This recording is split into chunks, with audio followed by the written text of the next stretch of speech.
प्यारे बच्चों, जैविक अणु पाठ चल रहा था और उसमें विभिन्न जैविक अणुओं, कार्बोहाइड्रेट, लिपिड, अमीनो अम्ल और उनसे बनने वाला प्रोटीन और विशेष रूप से जो आरएनए और डीएनए में पाए जाने वाले समाक्षार थे, प्यूरीन और पिरिमिडीन, उनके बारे में भी मेरे द्वारा बताया गया। आज हम बात करते हैं अगले टॉपिक की, एंजाइम। तो पहले ये समझ लें कि ये एंजाइम काम क्या करते हैं। देखिए, जीवियों के शरीर में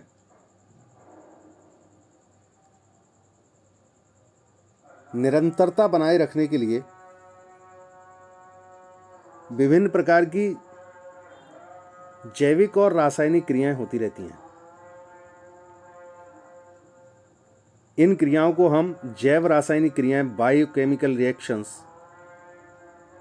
कहते हैं। और इन बायोकेमिकल रिएक्शंस को, इनकी गति को, या यू कैन से इनकी दर को या इनके वेग को, कोई भी शब्द भी इस्तेमाल कर सकते हैं आप, नियंत्रित करने के लिए कुछ बायोकैटलिस्ट की ज़रूरत पड़ती है। और इन बायोकैटलिस्ट को ही हम एंजाइम कहते हैं। यानी कोशिकाओं में होने वाली मेटाबॉलिक रिएक्शंस की गति में वृद्धि या नियंत्रण करने वाले प्रोटीन से बने कार्बनिक पदार्थों को एंजाइम कहते हैं। डेफिनेट सी बात है, मैंने एक शब्द प्रयोग किया कि प्रोटीन के बने कार्बनिक पदार्थ। इसका मतलब सभी एंजाइम प्रोटीन के अणु हैं, लेकिन ऐसा नहीं कि सभी प्रोटीन एंजाइम हों। हाँ, एंजाइम सब के सब प्रोटीन होते हैं। इसका एक अपवाद भी है, उसको ध्यान रखें आप। जो राइबोजाइम आरएनए एंजाइम के रूप में कार्य करता है, वो प्रोटीन नहीं होता, वो न्यूक्लिक अम्ल होता है। तो राइबोजाइम प्रोटीन अणु नहीं होता। जहाँ तक सवाल यह है, तो जो जैव रासायनिक क्रियाएं हैं जो एंजाइम द्वारा उत्प्रेरित होती हैं, एंजाइम द्वारा उत्प्रेरित होने वाली इन जैव रासायनिक क्रियाओं को हम एंजाइम उत्प्रेरण कहते हैं। इस क्रिया को, यानी विशेष रूप से अगर देखें तो enzymes are the biocatalyst. Enzyme अपघटित नहीं होते क्योंकि वो कैटलिस्ट हैं, तो कैटलिस्ट के सब गुण फॉलो अप करेंगे। और कैटलिस्ट के बारे में आपने पढ़ा, उत्प्रेरक के बारे में, कि उत्प्रेरक वे पदार्थ हैं जो रासायनिक क्रिया की दर तो बढ़ाते हैं, लेकिन क्रिया में भाग नहीं लेते। यानी उनकी भौतिक अवस्था तो परिवर्तित हो सकती है, लेकिन रासायनिक संगठन में वो अपरिवर्तित रहते हैं और क्रिया के पश्चात वो जैसे के तैसे बच जाते हैं।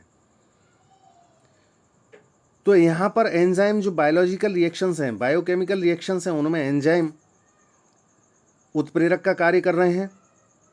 इसलिए एंजाइम कभी भी अपघटित नहीं होते और ये क्रियाओं के बाद जैसे के तैसे बच रहते हैं, बने रहते हैं।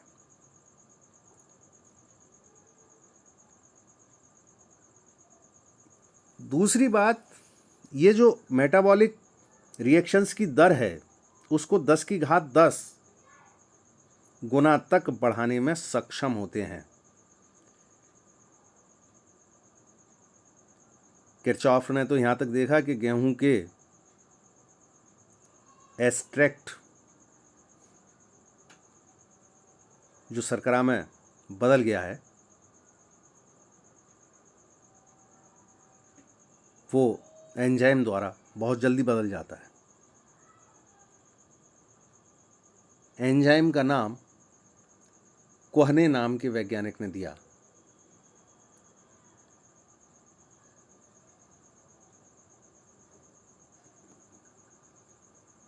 अकार्बनिक उत्प्रेरक से ये जो एंजाइम है, जो कार्बनिक उत्प्रेरक हैं, ये बहुत सी तरीके से भिन्न होता है।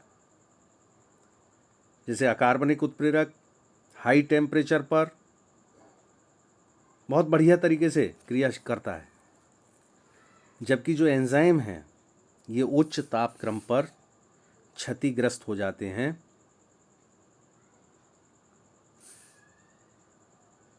ये एक निश्चित ताप पर ही क्रियाशील रहते हैं। इस ताप को हम अनुकूलतम ताप कहते हैं। इसकी वैल्यू 25 डिग्री सेंटीग्रेड से लेकर 35 डिग्री सेंटीग्रेड तक होती है।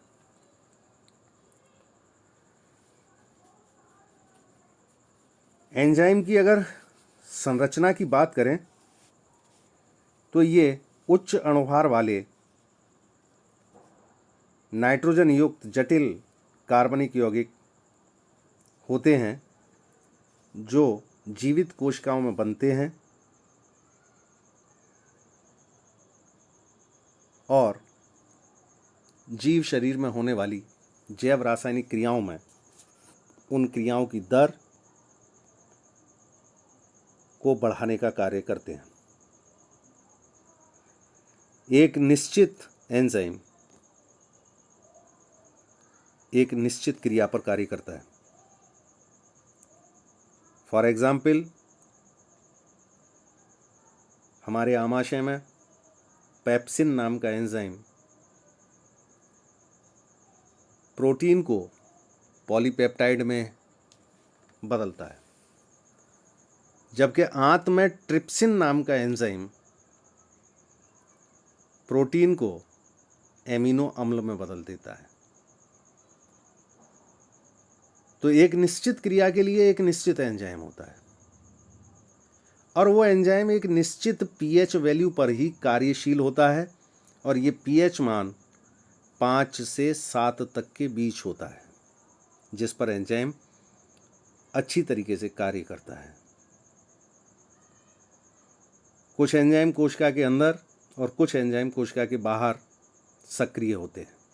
जो कोशिका के बाहर सक्रिय होते हैं उनको एक्सो एंजाइम और जो कोशिका के अंदर सक्रिय होते हैं उनको एंडो एंजाइम कहते हैं। एक बात और, ये जो एंजाइम है ये जल और नमक के घोल में घुलनशील होते हैं। कुछ एंजाइम अम्लीय माध्यम में और कुछ एंजाइम क्षारीय माध्यम में क्रियाशील होते हैं। अब बात करते हैं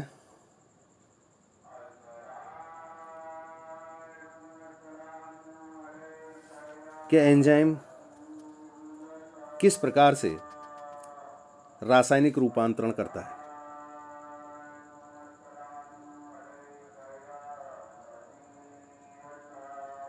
वास्तव में एंजाइम की अनुपस्थिति में भी क्रियाएं होती हैं, क्रियाएं तो हो रही हैं, लेकिन एंजाइम केवल इतना काम करता है कि एंजाइम उनकी गति को बढ़ा देता है। यानी वास्तव में जो जैव रासायनिक क्रियाएं हैं वो मंद गति से होती हैं, लेकिन एंजाइम के द्वारा वो तीव्र गति से होने लगती हैं। इनमें एंजाइम के अणु सबस्ट्रेट मानी आधार के अणुओं से काफ़ी बड़े और हजारों गुना अधिक अणुभार वाले होते हैं। और उत्प्रेरक की क्रिया के लिए नॉन प्रोटीन तत्व भी इनमें पाए जाते हैं। एंजाइम उत्प्रेरक चक्र को किस तरीके से करता है, उस बात को समझने के लिए फिशर ने एक lock and key template theory, जिसको बोलते हैं हम lock and key hypothesis, given by Emil Fischer, ताला चाबी मॉडल दिया एमिल फिशर ने। इसमें उसने ये बताया कि एंजाइम और क्रियाधार मानी सबस्ट्रेट का आकार एक दूसरे का कॉम्प्लीमेंट्री होता है। जैसे ताला और चाबी, एक विशेष ताले की जिस प्रकार एक विशेष चाबी होती है, ठीक उसी प्रकार एक विशेष क्रियाधार पर क्रिया करने के लिए एक विशेष प्रकार का एंजाइम होता है। क्रियाधार के अणु एंजाइम अणु में जो सक्रिय स्थल है उससे जुड़ जाते हैं, और वो इस प्रकार से जुड़ जाते हैं जैसे ताले में चाबी फिट हो जाती है, और वे एक एंजाइम सबस्ट्रेट कॉम्प्लेक्स बनाते हैं जो स्थिर ना होकर के अस्थिर होता है, और जल्दी ही ये दो हिस्सों में टूट जाता है और उत्पाद दे देता है और एंजाइम मुक्त हो जाता है। जिस प्रकार से ताले में चाबी फिट हुई और जब चाबी फिट हो गई तो ताले के अंदर जो लीवर था, लीवर के खांचों में वह चाबी फिट होकर के उस लीवर से ताले को खोल देती है और चाबी वापस फिर ताले से निकल आती है। ठीक उसी प्रकार एंजाइम पहले सबस्ट्रेट में फिट होता है और फिट होने के बाद वह सबस्ट्रेट को कन्वर्ट कर देता है प्रोडक्ट में, और एंजाइम चाबी की भांति ही वापस मिल जाता है।